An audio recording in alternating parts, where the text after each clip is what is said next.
Sarah Watson thought she was learning to breathe and shoot straighter. She didn't know her quiet neighbor was a legend who vanished wars. One stormy night, a single bullet slid across her kitchen table and told a story no one was supposed to hear. Sarah learned to count in the dark hum of fluorescent lights. The range was a small cathedral of practice. Targets hung, paper faces waiting. She matched her breath to the lights. Inhale, half out, hold, squeeze, let the trigger take the rest. She had reasons for being precise. Bills stacked like small monuments. An empty wallet that folded flat like a promise unpaid. A broken watch on her wall kept its hands at 117. She bought it for $1 at a thrift store. She liked its crack. It collected light as if holding a bruise. It made time look salvageable. The man across from her wore a brown cap without a logo. He fired rarely. When he fired, a single hole in paper sat like a fact. No applause, no talk. Just one hole cleaner each time. He stood like a good sentence, spare, exact. He corrected her posture without touching. He tapped the stock. "Breathe with the wall," he said once. He never gave his name. She gave none in return. Anonymity paid the kind of privacy lessons she needed. She wrote his corrections in a limp spiral notebook. Its wire snagged her sleeve. She kept lists, cheek weld, sight picture, wind variance, as if lists could anchor a life. Lists were honest. People sometimes pretended they were. At the apartment, the hall smelled of wet cardboard. The heater coughed as if remembering summers. Rent increased like a rumor. Her empty wallet lay open on the table, its leather thin from being asked the same question too often. She touched the broken watch with her thumb and circled the crack like a map. The brown cap man gave small, relentless lessons. Don't think, feel. The next thought after the shot matters more than the shot itself. He said strange things when he thought no one would take them literally. If you find a dusty road that remembers, walk in the grass. He said it once like a person reciting a rule learned too painfully to forget. She practiced at dawn and at dusk. She counted breaths using lampposts. She counted with a scale that had no mercy. The hum became a metronome for being alive. The empty wallet did not care.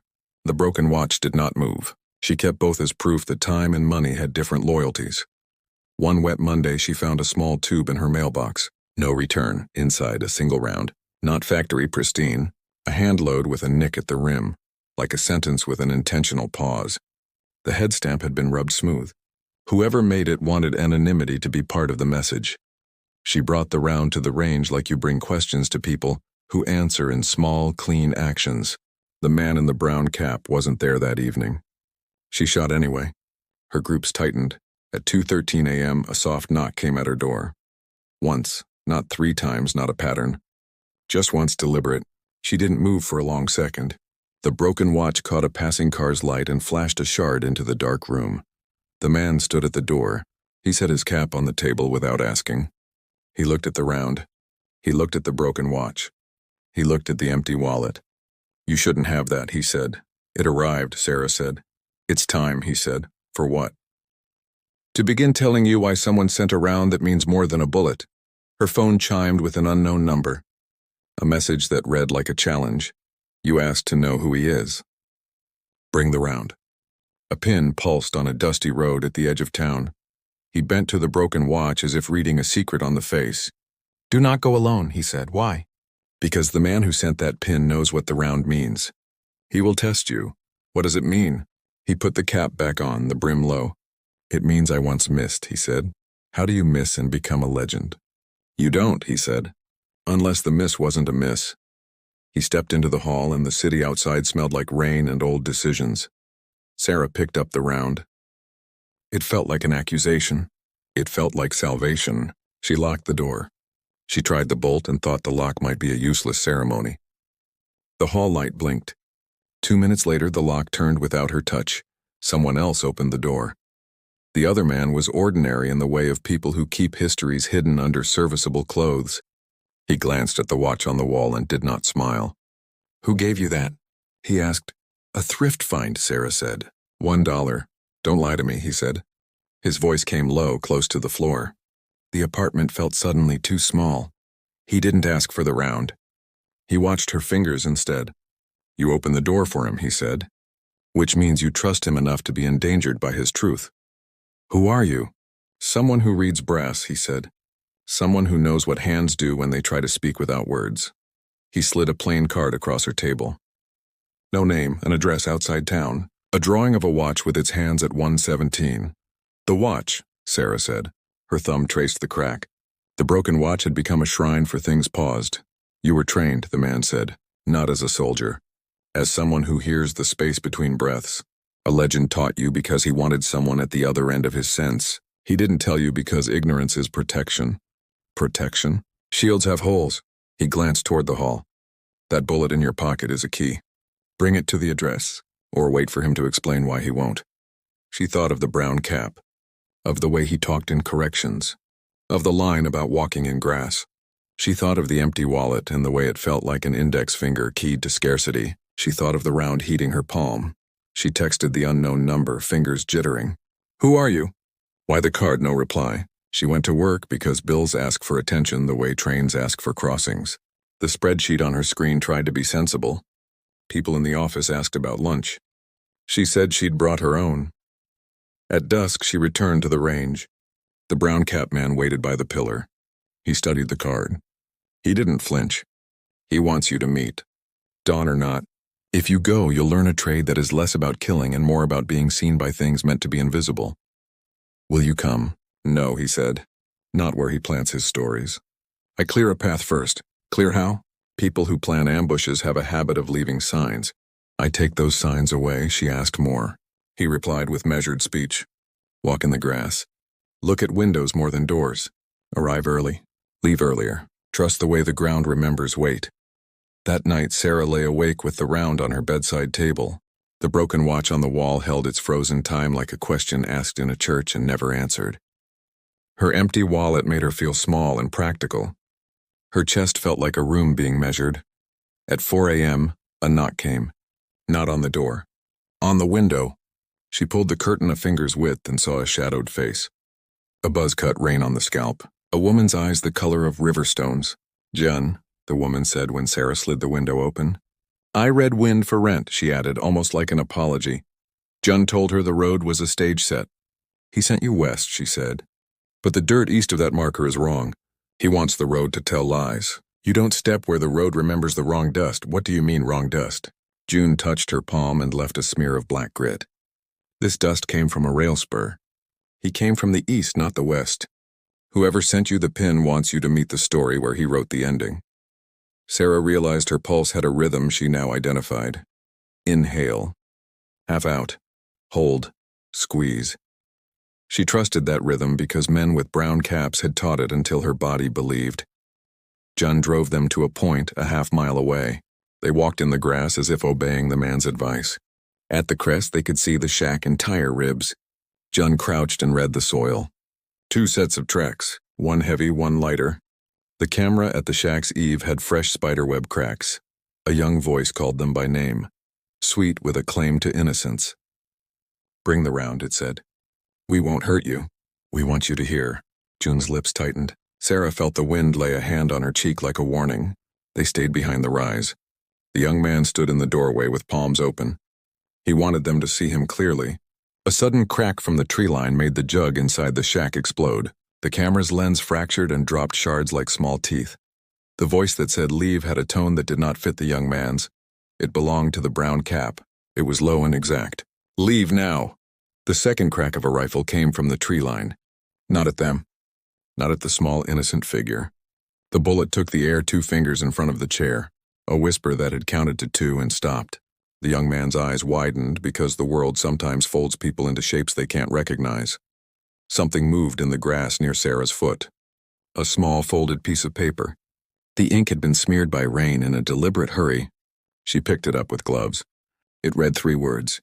Ask about the boy. Jun's hand was on her elbow. The brown cap man stepped from shadow like a sentence completing. He looked at Sarah and did not smile. He wanted you to choose without knowing why, he said. That's not mercy. The wind lifted the broken watch's loose chain and made it sing a thin note. Sarah felt the round in her pocket as if it pulsed with its own heart. A truck's headlights cut the hill. Someone else had come to this place to watch the translation. Their engine idled like the throat of a beast. Figures moved in the trees toward the shack. The brown cap man set his jaw. John's shoulders braced against the cold.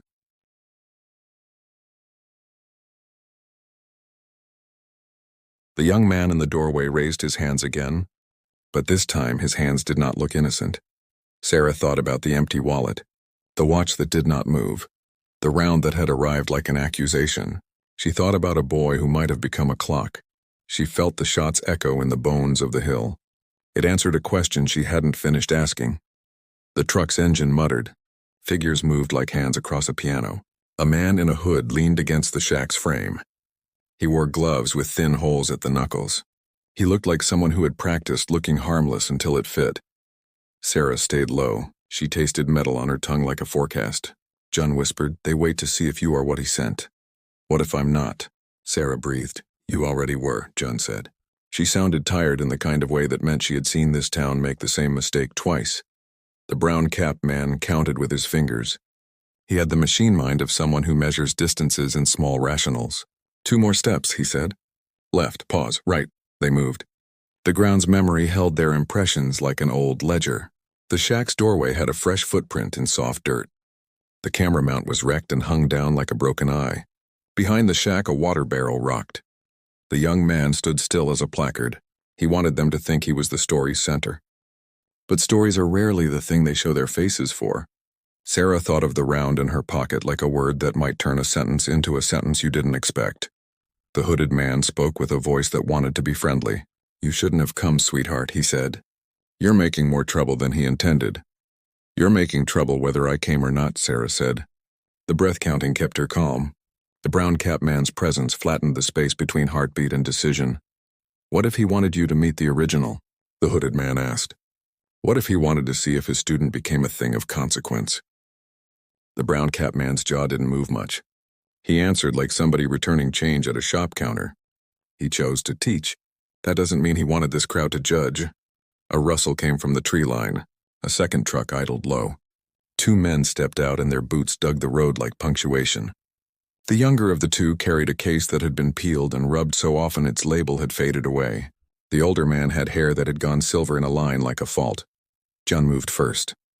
She darted to the left and knocked a loose plank so it sang and drew one man's eyes. The brown-capped man edged right.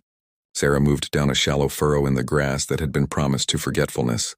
A thin voice spoke behind them, not from the shack, not from the trees, from high, where a lookout could sit and be a small god of distance.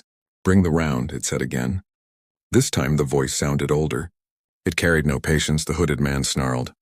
"You have 1 chance," he said. "Give us the round and we leave." "No drama." "What drama?" Sarah asked. Her throat tasted like cold metal.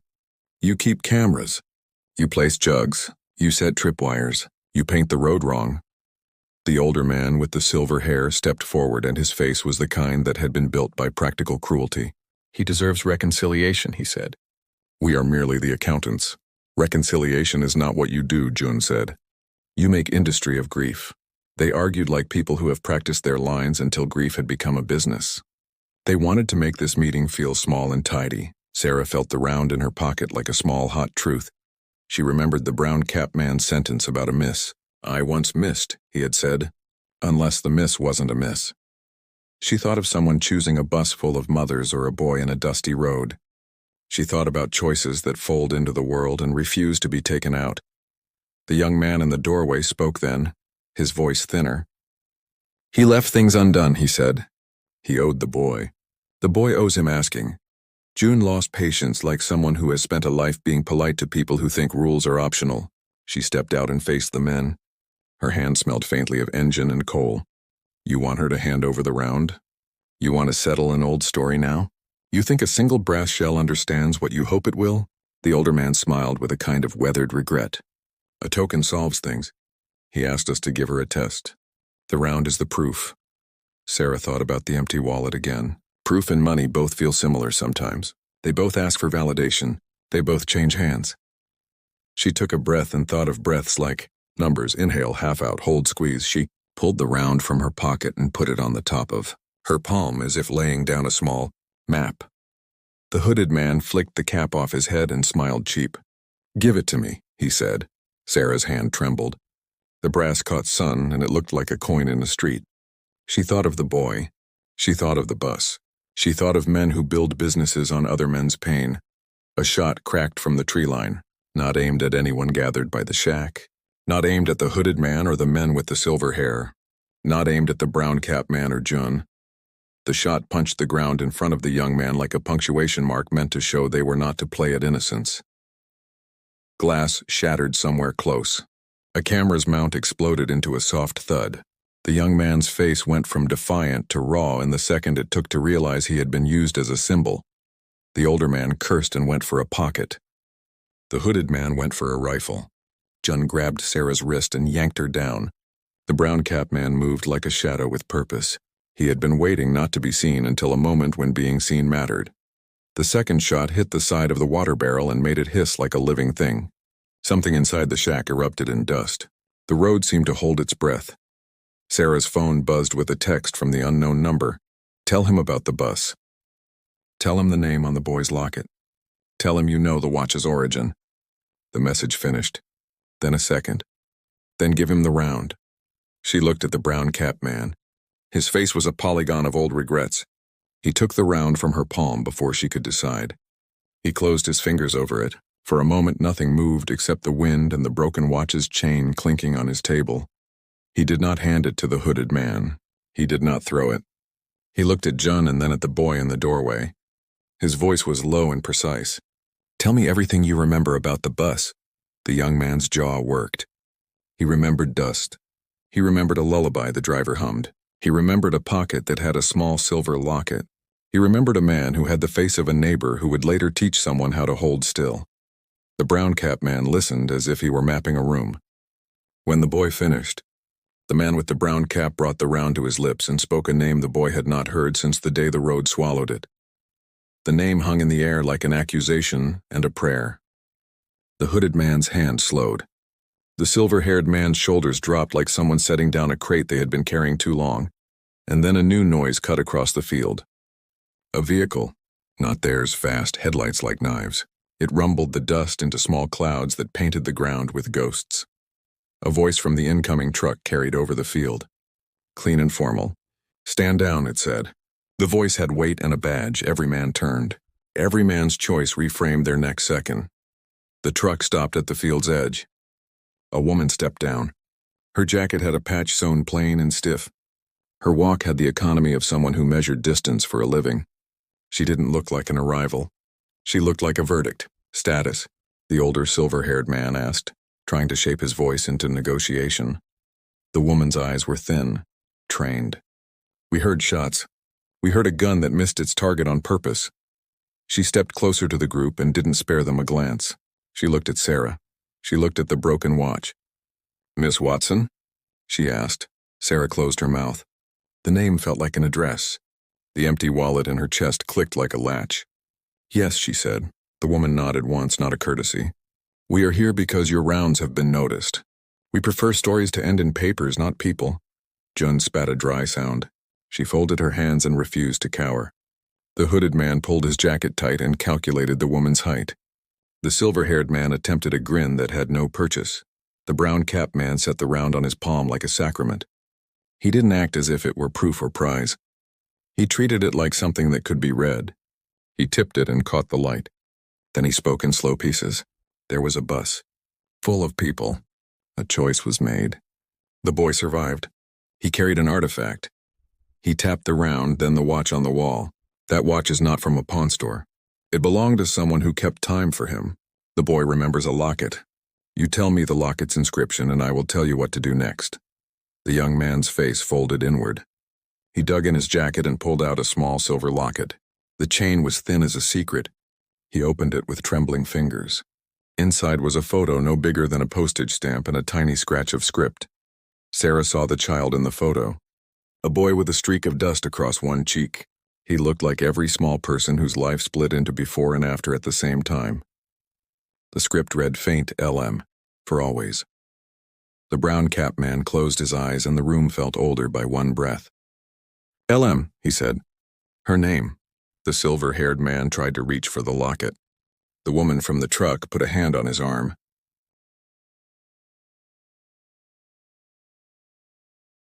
Protocol, she said.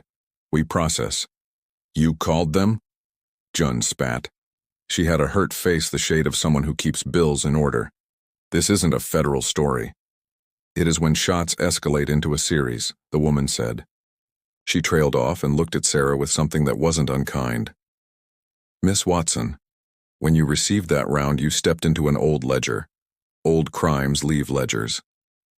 What will you do? Sarah asked. Her voice refused to be small. We will ask questions, the woman said. We will collect statements. We will separate facts from motives. The silver-haired man made a sound like metal sliding and surrendered the locket. We only wanted a simple reconciliation. Reconciliation, the woman said, like testing the word. We will catalog that too.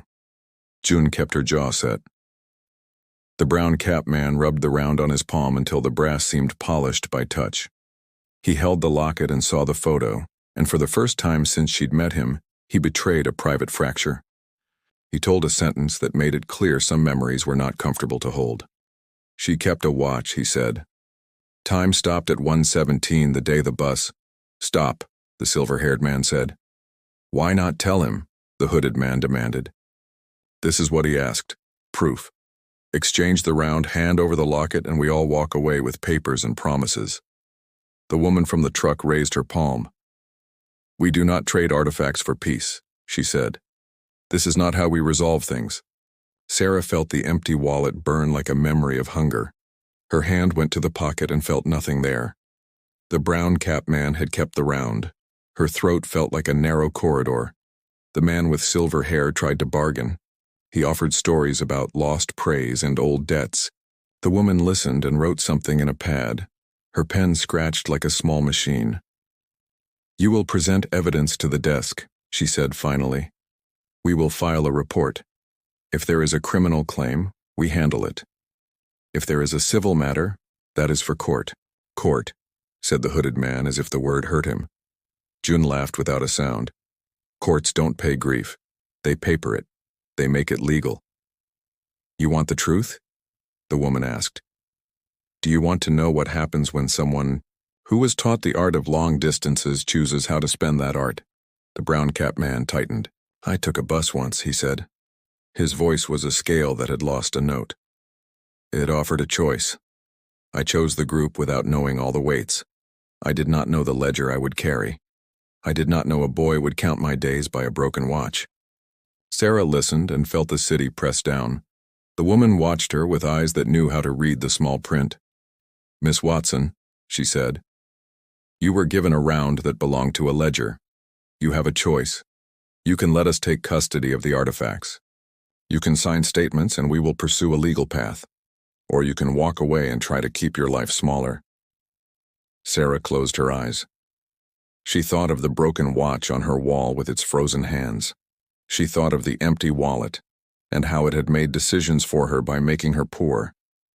She thought of the dusty road that had been a map in someone else's pocket. Jun put a hand on Sarah's shoulder. You don't have to choose the ledger's answer, she said. You can choose what you keep. The truck engine ticked. The woman watched the group like someone measuring a room. If you give us the artifacts, we will ask questions. If you don't, we will document your refusal. The hooded man sneered and mouthed a threat. The silver-haired man made payment noises under his breath. The boy wept, a small sound that wished to be forgiven. The brown cap man opened his palm and the round was there, gleaming like permission. Sarah's phone buzzed with another message from the unknown number. Tell him about the bus. Tell him the name on the locket. Tell him why he taught you how to hold a breath. Then choose. The woman from the truck folded the pad and spoke like someone who ends business. Time's up. She nodded to the brown cap man. Your history must be tested by fact. He looked at Sarah like a man reading the last page of a book he didn't want to finish. He lifted his hand slowly. The brass hummed. He said the boy's name out loud. The world around them shivered like a string about to snap. At that second, a horn screamed in the distance.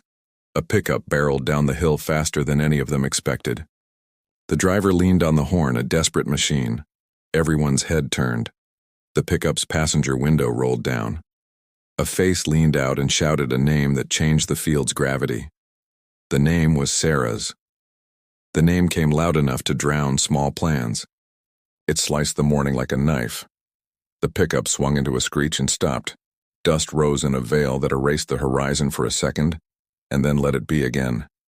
A woman in a sweatshirt jumped from the bed and ran up the hill. She moved with the breath of someone who had been rehearsing the moment she'd come to. Her hair whipped as if trying to shake a past free.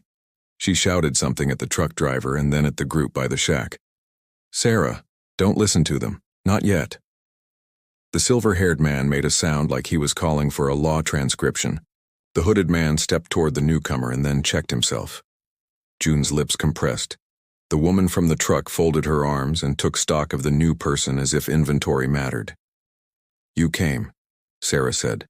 The name had brought a face with it. A person from a corner of town who had once shared a bus route. Her chest pushed like a bell trying to make it sound heard.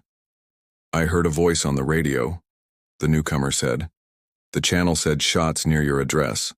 I drove because I thought—" Her voice trailed like an unfinished thought. She carried with her a small paper bag. Inside, an old sandwich wrapped in wax and a folded napkin with handwriting slanting like a postcard.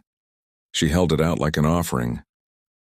"You're brave," June said without praise. The newcomer's knuckles went white on the bag.